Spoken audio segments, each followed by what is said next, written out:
शादी के बाद गुड्डन को पता चलता है कि उसके गांव में एक ही शौचालय है। उसी में गांव के लोग शौच करने जाते हैं। अगर किसी को इमरजेंसी हो और शौचालय खाली ना हो तो उसे खेत में शौच करने जाना पड़ता है। गुड्डन और राजू की लव मैरिज थी। राजू गांव का लड़का था और गुड्डन शहर की लड़की। काफी मान मनव्वल के बाद आखिरकार दोनों के घर वाले शादी के लिए राजी हो जाते हैं। जब गुड्डन अपने ससुराल आती है तो उसे जोर की शौच आती है। माँ जी, मुझे बहुत जोर की शौच आई है। ये कोई वक्त है शौच करने का? दिन के 2 बज रहे हैं। माँ जी, शहर से आते वक्त मुझे शौच आई थी, लेकिन ट्रेन का शौचालय बहुत गंदा था, इसीलिए मैं वहां नहीं गई। देख बहू, हमारे घर में शौचालय नहीं है, लेकिन गांव में एक शौचालय है। क्या? घर में शौचालय नहीं है? पूरे गांव में एक ही शौचालय है? हाँ, गांव के लोग उसी में शौच करने जाते हैं। पूरे गांव में एक ही शौचालय और उसमें पूरा गांव शौच करता है। अगर तुझे शौच करना है तो मैं वहां ले चलती हूँ तुझे। अगर शौचालय खाली मिला तो तू उसमें शौच कर लेना, नहीं तो तुझे खेत में जाना पड़ेगा। लेकिन मैंने कभी खेत में शौच नहीं किया माँ जी। अब तो करना पड़ेगा। चल, अब तुझे शौचालय ले चलती हूँ। सावित्री गुड्डन को गांव के इकलौते शौचालय में ले जाती है। शौचालय बहुत ही गंदा था। वो किसी तरह शौचालय में जाती है और शौच करके बाहर आती है, लेकिन गंदे शौचालय में जाने के कारण उसका मूड बहुत बिगड़ चुका था। घर आकर वो राजू से कुछ बात नहीं करती है। रात में दोनों की सुहाग रात थी। गुड्डन, आज हमारी सुहाग रात है। गुड्डन राजू की बात का कोई जवाब नहीं देती है। देखो, मैं तुम्हारे लिए गिफ्ट में सोने की चेन लाया हूँ। गुड्डन इस बात का भी कोई जवाब नहीं देती है। क्या बात है गुड्डन, तुम मुझसे नाराज हो क्या? मुझे ये सोने की चेन नहीं चाहिए। तो फिर क्या चाहिए? शौचालय। शौचालय? भला सुहाग रात पर मुंह दिखाई में शौचालय कौन मांगता है? तुमने मुझे पहले क्यों नहीं बताया कि तुम्हारे घर में शौचालय नहीं है और पूरे गांव में एक ही शौचालय है? तुम्हें तो पता है ना, मुझे शौचालय में शौच करने की आदत है। हाँ, तो गांव में एक शौचालय तो है ना, तुम उसमें चली जाना। आज मैं उसी शौचालय में शौच करने गई थी। वो शौचालय इतना गंदा है कि बस मैं बेहोश होते होते बची हूँ। तो तुम इस वजह से नाराज हो? अब मैं क्या करूं? पूरे गांव में एक ही शौचालय होने के कारण गांव के सभी लोग उसी में शौच करने जाते हैं, इसीलिए वो गंदा रहता है। अगर तुम मेरे लिए ये सोने की चेन ना लाकर घर में एक शौचालय बनवा देते तो वही मेरी मुंह दिखाई होती। लेकिन गुड्डन, हमारे गांव में घरों के अंदर शौचालय नहीं होते। ये हमारे संस्कारों के खिलाफ है। पिताजी इसके लिए कभी नहीं मानेंगे। तुम्हारे गांव में तो लव मैरिज भी नहीं होती थी। जब पिताजी हमारी शादी के लिए मान गए तो शौचालय के लिए भी मान जाएंगे। अब मैं तुमसे तभी बात करूंगी जब तुम घर में शौचालय बनवाओगे। ऐसा कहकर गुड्डन मुंह फेर कर सो जाती है। रात गुजर जाती है और सुबह हो जाती है। गुड्डन अभी तक सो रही थी। सावित्री गुड्डन को जगाने आती है। गुड्डन बहू, ओ गुड्डन बहू, सुबह के 5 बज गए हैं। शौच के लिए नहीं जाना है क्या? अभी खेत में कर ले, नहीं तो दिन में शौचालय खाली नहीं मिलेगा। लेकिन गुड्डन तो घोड़े बेचकर सो रही थी। गुड्डन बहू, ओ गुड्डन बहू, आवाज क्यों नहीं दे रही? जल्दी बाहर आ। माँ की आवाज सुनकर राजू की नींद खुल जाती है। अगर गुड्डन नहीं उठी तो माँ बहुत गुस्सा हो जाएगी। अब क्या करूं? हाँ, एक काम करता हूँ। राजू आवाज बदल लेता है और गुड्डन की आवाज में बोलता है, जी माँ जी।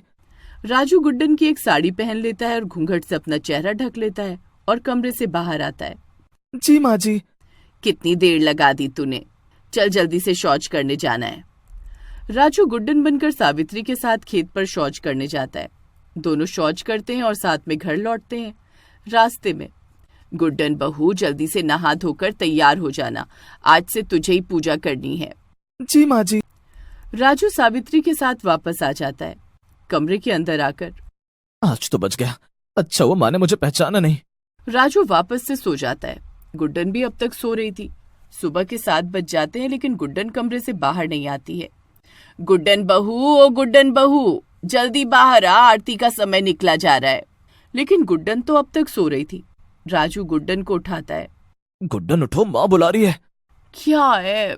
मुझे सोने दो ना, चैन से सोने भी नहीं देते। गुड्डन बहू, सुबह के 7 बज गए और तू अभी तक बाहर नहीं आई। आई माँ जी, बस तैयार हो रही हूँ। राजू गुड्डन की दूसरी साड़ी पहनकर घूंघट से मुंह ढककर बाहर आता है और सावित्री के पैर छूकर उसका आशीर्वाद लेता है। सदा सुहागन रहो, कल से समय पर उठ जाना। जी माँ जी। राजू सावित्री के साथ पूजा करता है। पूजा खत्म होने के बाद, गुड्डन बहू, आज तेरी पहली रसोई है, जा जाकर सबके लिए खीर पूरी बना ले। जी माँ जी। राजू रसोई में जाता है। माँ ने खाना बनाने के लिए बोल दिया, गुड्डन अभी तक सो रही है। मुझे तो कुछ बनाना आता भी नहीं है, क्या करूं मैं? राजू कमरे में जाता है और गुड्डन को जगाता है। गुड्डन उठो, माँ तुम्हें खाना बनाने के लिए बुला रही है। सोने दो मुझे। सुबह के 8 बज चुके थे। राजू रसोई में जाता है और यूट्यूब में खीर और पूरी बनाने की रेसिपी देखता है और सबके लिए खीर बनाता है। गुड्डन के साथ ससुर खाना खाते हैं। वाह बहू, तूने खीर तो बहुत टेस्टी बनाई है। और पूरियां भी बहुत करारी बनाई है। हमारी बहू खाना बनाने में एक्सपर्ट है। अब समझ में आया कि राजू ने तुझे क्यों पसंद किया। जी माँ जी। माँ पिताजी को खाना खिलाकर राजू कमरे में जाता है। गुड्डन सुबह के 10 बज गए, अब तो उठ जाओ। गुड्डन सोकर उठ जाती है। मुझे टॉयलेट जाना है। गुड्डन अब तो तुम्हें गांव के शौचालय में जाना पड़ेगा। छी, मैं उस गंदे शौचालय में नहीं जाऊंगी। सुबह माँ तुम्हें शौच पर जाने के लिए बुला रही थी, तब तुम क्यों नहीं गई? तुम चाहते हो कि मैं खेत में शौच करने जाऊं? नहीं गुड्डन, मैं ऐसा नहीं चाहता, लेकिन तुम तो जानती हो कि मेरे घर में शौचालय नहीं है। मुझे कुछ नहीं पता, अभी घर में शौचालय बनवाओ। अभी? हाँ, अभी मुझे टॉयलेट जाना है। तुम मेरे साथ गांव के शौचालय चलो, लेकिन घूंघट कर लेना। कहीं माँ ने तुम्हें और मुझे पहचान लिया तो गड़बड़ हो जाएगी। सुबह से मैं गुड्डन बनकर घर के सारे काम कर रहा हूँ।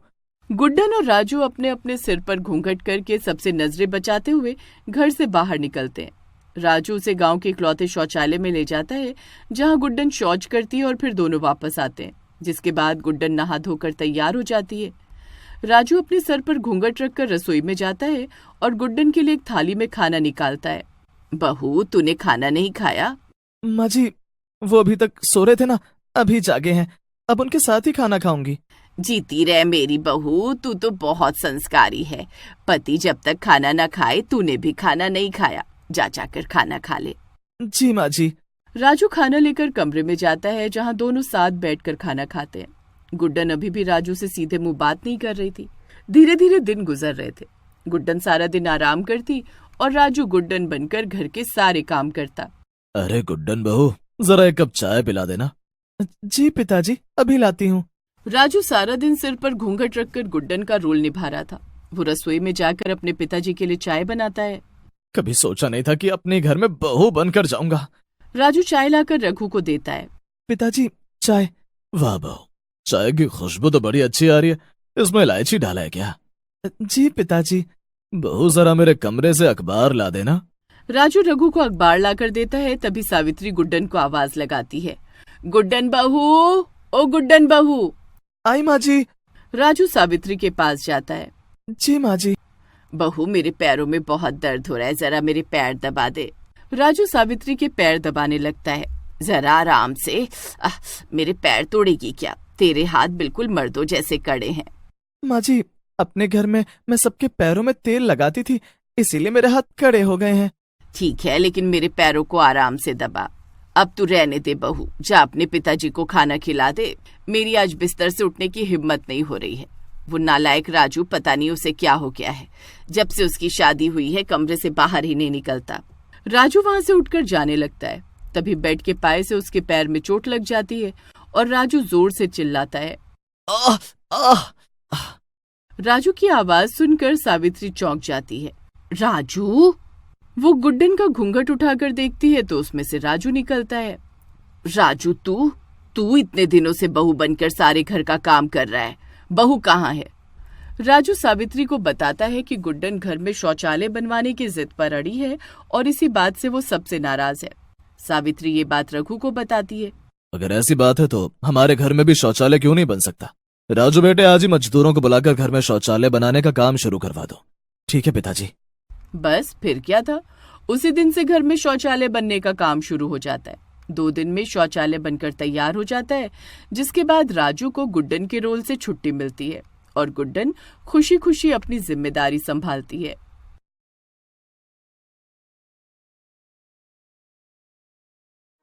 शादी के बाद महिमा ने ससुराल में कुछ ऐसा देखा कि उसके होश ही उड़ गए। ऐसा क्या देख लिया महिमा ने? ये जानने के लिए चलते हैं कहानी में। शादी के बाद महिमा की विदाई हो रही थी। माँ सरिता ने उसे खूब समझा बुझाकर ससुराल भेजा। महिमा बेटी, अपनी सास को माँ समान समझना, उनकी खूब सेवा करना और रोज रात में सोने से पहले उनके पैर जरूर दबाना। ठीक है माँ, तुम चिंता मत करो, मैं माँ जी की सेवा अच्छे से करूंगी, तुम्हें शिकायत का कोई मौका नहीं दूंगी। महिमा विदा होकर अपने ससुराल आ जाती है। शादी के पहले ही दिन वो अपनी सास के कमरे में जाती है, जहां उसकी सास निप्पल बोतल से दूध पी रही थी। लेकिन घूंघट में होने के कारण महिमा ये सब देख नहीं पाती है। महिमा की सास खिड़की के पीछे अपनी निप्पल बोतल छिपाते हुए कहती है, अरे बहू, तू यहाँ क्या कर रही है? निहार कमरे में तेरा इंतजार कर रहा होगा, तू उसके पास जा। नहीं माँ जी, मैं सोने से पहले आपके पैर दबाने आई हूँ। शादी की रस्मों की तैयारी करते करते आप बहुत थक गई होंगी ना, लाइए आपके पैर दबा दूं। नहीं बहू, तू रहने दे, मेरे पैर में दर्द नहीं है। लेकिन ललिता के लाख मना करने पर भी महिमा नहीं मानती है और अपनी सास के पैर दबाने लगती है। थोड़ी देर के बाद, अब रहने दे बहू, अपने कमरे में जा। महिमा अपने कमरे में चली जाती है, जिसके बाद सरिता खिड़की के पर्दे के पीछे से अपनी निप्पल बोतल निकालकर उससे दूध पीने लगती है। इतने में उसके पति नीलेश कमरे में आ जाते हैं। सरिता, अब तो घर में बहू आ गई है, कुछ सालों में तुम दादी बन जाओगी। ये निप्पल बोतल अपने पोते पोती के लिए छोड़ दो। नहीं छोड़ सकती। आप तो जानते हैं कि जब तक मैं निप्पल बोतल से दूध नहीं पीती मेरा पेट नहीं भरता है। और जब बहू को पता चल जाएगा तब? मैं बहू को पता ही नहीं लगने दूंगी, मैं अपने कमरे में दूध पिया करूंगी। सरिता निप्पल बोतल से दूध पीकर बोतल खिड़की के पर्दे के पीछे रखकर सो जाती है। अगली सुबह महिमा अपनी सास के कमरे में जाकर सफाई करने लगती है। वो खिड़की का पर्दा हटाने वाली थी कि वहां सरिता आ जाती है। अरे महिमा बहू, तू यहाँ क्या कर रही है? माँ जी, मैं घर की सफाई कर रही हूँ, देखिए ना आपकी खिड़की पर कितनी धूल जमी हुई है। पागल हो गई है क्या बहू? कल ही तो तेरी शादी हुई है, अभी तो तेरे हाथों की मेहंदी भी नहीं उतरी, अभी से घर के काम में लग गई। अभी तुझे काम करने की कोई जरूरत नहीं है, तू अपने कमरे में जाकर आराम कर। लेकिन माँ जी, मैं अपने कमरे में बोर हो रही हूँ, निहार अपने दोस्तों से मिलने चले गए हैं, मैं अकेली क्या करूंगी? जा जाकर टीवी देख, तेरा मन लग जाएगा, ये सब काम तू मुझ पर छोड़ दे।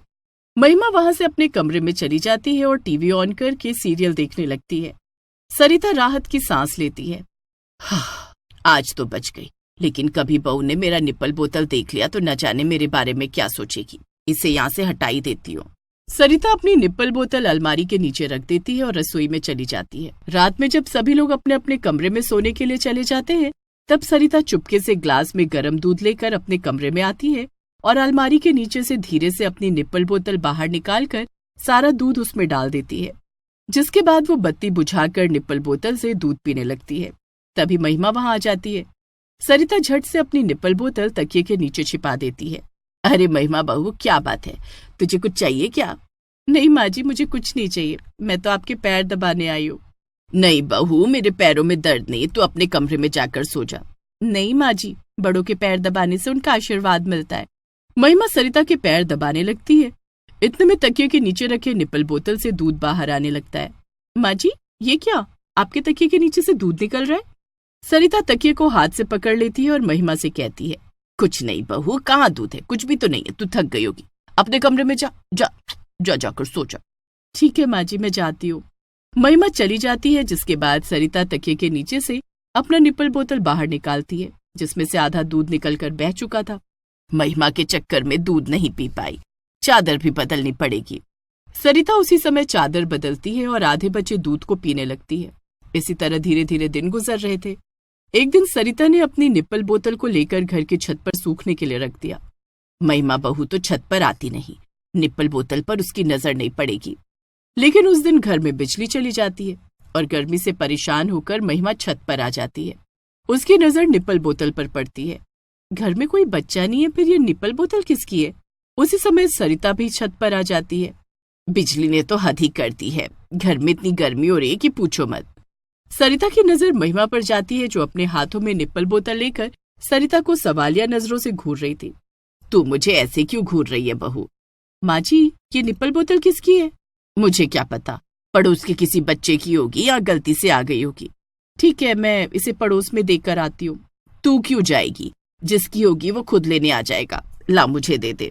सरिता महिमा के हाथ से निप्पल बोतल ले लेती है और मन ही मन सोचती है, ये निप्पल बोतल किसी दिन मेरी पोल खोल कर ही रहेगी। सरिता निप्पल बोतल लेकर घर में आ जाती है। अरे निहार की माँ, इतनी घबराई हुई क्यों हो? और अब क्या छत पर जाकर निप्पल बोतल से दूध पी रही थी? आप चुप रहिए, कुछ भी बोलते रहते हैं। तुम्हारे हाथों में निप्पल बोतल है और तुम छत से आ रही हो। तभी छत से महिमा भी आ जाती है। पिताजी, ये निप्पल बोतल पड़ोस के किसी बच्चे की है, हमारी छत पर गलती से आ गई थी। लाइए माँ जी, मैं ये बोतल वापस करके आती हूँ। नहीं बहू, तू रहने दे, तेरे पिताजी से वापस कर देंगे। सरिता निप्पल बोतल अपने पति के हाथों में देती है और आंखों से इशारा करती है।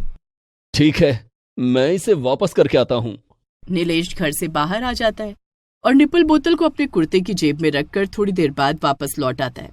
वो कमरे में जाकर सरिता को उसकी निप्पल बोतल देते हुए कहता है, तुम्हारी ये आदत कब छूटेगी? मैं कोशिश तो बहुत कर रही हूँ लेकिन नहीं छूट रही, क्या करूँ? कहीं ऐसा ना हो कि कुछ महीने के बाद तुम अपने पोते के साथ मिलकर निप्पल बोतल से दूध पियोगी। तो इसमें बुराई ही क्या है? भला इस उम्र में कोई निप्पल बोतल से दूध पीता है क्या? आपसे कितनी बार कहा है कि मुझे मेरी उम्र का ताना मत दिया कीजिए। मेरी उम्र भले ही हो गई है लेकिन दिल अभी भी बच्चे का है, इसीलिए तो मेरी आदत नहीं जाती। सरिता और नीलेश की ये बातें महिमा सुन लेती है। ओ, तो माँ जी निप्पल बोतल से दूध पीती हैं और वो निप्पल बोतल उनकी थी। दूसरे दिन महिमा ऑनलाइन ऑर्डर करके कुछ सामान मंगवाती है। तूने क्या मंगवाए बहू? महिमा पैकेट खोलती है और उसके अंदर से पिंक कलर की एक बेहद सुंदर निप्पल बोतल बाहर निकलती है। वाह, कितनी सुंदर निप्पल बोतल है। ये किसके लिए मंगवाए बहू? आपके लिए माँ जी। मेरे लिए? भला मेरी उम्र निप्पल बोतल से दूध पीने की है क्या? उम्र से क्या होता है माँ जी, दिल बच्चे सा होना चाहिए, और आपका दिल तो सचमुच में बच्चे जैसा है। बच्चे जैसी कोमलता, मासूमियत और निश्चल। इसलिए आपकी आदतें भी बच्चे जैसी हैं, जैसे निप्पल बोतल से दूध पीने की आदत। ये तू क्या कह रही है बहू? माँ जी, मैं जानती हूँ कि उस दिन छत पर सूख रही निप्पल बोतल आपकी थी। आपको निप्पल बोतल से दूध पीने की आदत है। वो क्या है ना बहू, जब निहार छोटा था तब मैं उसे निप्पल बोतल से दूध पिलाती थी। वो सारा दूध नहीं पीता था और बोतल में बचा हुआ दूध बर्बाद होने से बचाने के लिए उसे मैं ही पी लेती थी। इस तरह से मेरी निप्पल बोतल से दूध पीने की आदत बन गई, जो कि निहार के बड़े होने के बाद तक भी नहीं गई, और अब तो ये आदत छूट ही नहीं रही। तो आदत छोड़ने की जरूरत भी क्या है माँ जी? आपको जिस चीज में खुशी मिले वो कीजिए। जीने का मजा तो इसी में है कि इंसान जो चाहे वो करे, जैसे चाहे वैसे जिए। मतलब तुझे ये जानकर बुरा नहीं लगा कि तेरी सास निप्पल बोतल से दूध पीती है? नहीं माँ जी, मुझे बिल्कुल बुरा नहीं लगा। तू कितनी अच्छी है बहू, तूने तो मेरा दिल जीत लिया। सरिता महिमा को गले लगा लेती है। अब वो महिमा के लाए हुए खूबसूरत निप्पल बोतल से दूध पीने लगती है। अब उसे ये बात महिमा से छिपाने की भी जरूरत नहीं थी।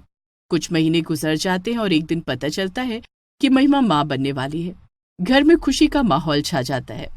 महिमा बहू, आज से तू घर का कोई काम नहीं करेगी, तू सिर्फ आराम कर। तेरे खाने पीने का ख्याल मैं रखूंगी।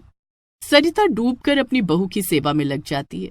वो दिन रात महिमा का ख्याल रखती, उसके खाने पीने से लेकर सोने जागने तक, डॉक्टर के पास ले जाकर उसका चेकअप करवाने तक सारी जिम्मेदारी सरिता ने उठा ली। और इन सब में सरिता को पता ही नहीं चलता है कि उसकी निप्पल बोतल से दूध पीने की आदत कब छूट गई। ये अच्छा हुआ बहू कि मैं तेरी सेवा में बिजी हो गई और जल्दबाजी में ग्लास में दूध पी लिया करती थी, नहीं तो मेरी निप्पल बोतल से दूध पीने की आदत कभी नहीं छूटती। अब तो मेरे पोते पोती निप्पल बोतल से दूध पियेंगे। माँ जी, किसी से जबरन उसकी कोई आदत छुड़वाने से अच्छा है कि वो इंसान खुद अपनी आदत छोड़ दे और उसे पता भी न चले। तू ठीक कह रही है बहू। कुछ महीनों के बाद महिमा एक प्यारे से बेटे को जन्म देती है। सरिता अपने पोते को पाकर बहुत खुश होती है। Please subscribe this channel.